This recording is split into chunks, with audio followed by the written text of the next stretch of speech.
A story parents should know about. There is an alarming rise in teens and younger children showing up at the hospital in crisis, struggling with suicidal thoughts. Texas Children's Hospital says more kids showed up last month than ever before. Think about that. Anieli Ruiz joins me now, and Anieli, some are calling this a crisis.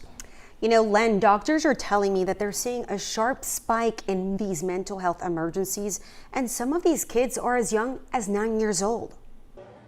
Inside the emergency rooms at Texas Children's Hospital, the silent crisis is unfolding. More kids than ever before seeking help for mental health.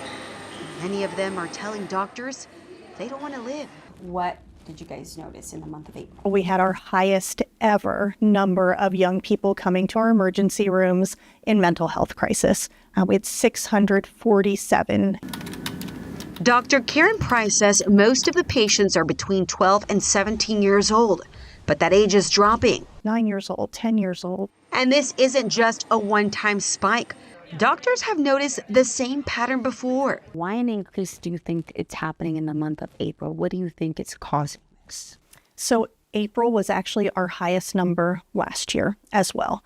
I would imagine a lot of it is related to academic stressors. So this is the time of year when people are starting to prepare to take final exams. They're thinking about what they're going to do over the summer. For Kim Haas, these numbers aren't just statistics, they're personal. She lost her daughter Cassidy to suicide. It's heartbreaking.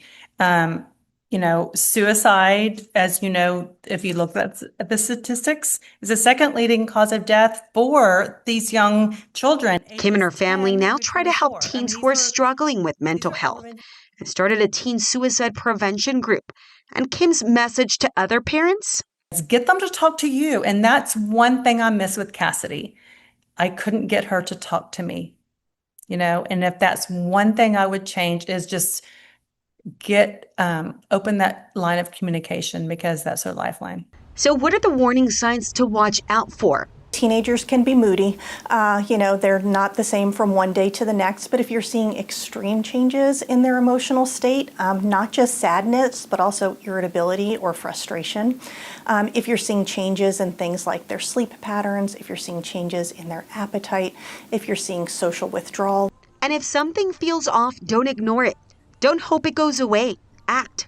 If you are concerned, even if you're not sure that your kid is struggling, get help. And usually the first step can... Now, I've interviewed the mother, Kim Hess, before, and she stresses, you got to say to your kids, are you okay?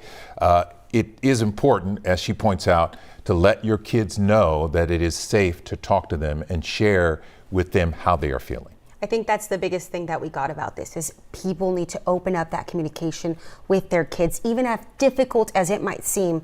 That's a really key here. Yeah, very important. But if you or someone you know is struggling with this and doesn't have anywhere to talk or doesn't know where to go, there's help available. You can call or text the suicide prevention hotline. The number is easy to remember, 988. People are available and ready to help 24 hours a day, 7 days a week. It's amazing to hear those numbers that Texas Children is talking about, and in the spring on top of that. Anieli, thanks for the update. Thank you.